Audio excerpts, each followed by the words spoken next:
அனைவருக்கும் வணக்கம். புதிதாக கருப்பு கவுனி விவசாயம் செய்ய விரும்பும் அனைவருக்கும் இது ஒரு கவனப்பதிவு. கவுனி நெல்லில் 2 ரகம் உள்ளது, நாட்டு கவுனி மற்றும் பர்மா கவுனி. நாங்கள் இந்த வருடம் புதிதாக விவசாயம் செய்தது நாட்டு கவுனி. அறுவடை முடிந்த பின் நெல்லை விற்க சென்ற போதுதான் தெரிந்தது, கருப்பு கவுனியில் 2 ரகம் உள்ளது. இதில் நாட்டு கவுனி புழுங்கல் அரிசியாகத்தான் திரிக்க முடியும். பர்மா கவுனி பச்சையாக திரிக்கலாம். நெல்லாக விற்கவும் பச்சை அரிசியாக திரித்து கடைகளில் நல்ல விலைக்கு போவது பர்மா கவுனி மட்டும்தான். நாங்கள் பயிரிட்ட நாட்டு கவுனியை 1 கிலோ 40 ரூபாய்க்கு மட்டும்தான் கேட்டார்கள்.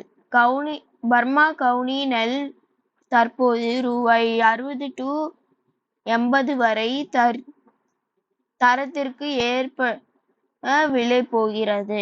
நீங்கள் புதிதாக கருப்பு கவுனி விவசாயம் செய்வதற்கு முன் உங்கள் அருகில் உள்ள மில் மற்றும் கடைகளில் விற்பனை வாய்ப்பை உறுதி செய்து கொள்ளவும். நன்றி.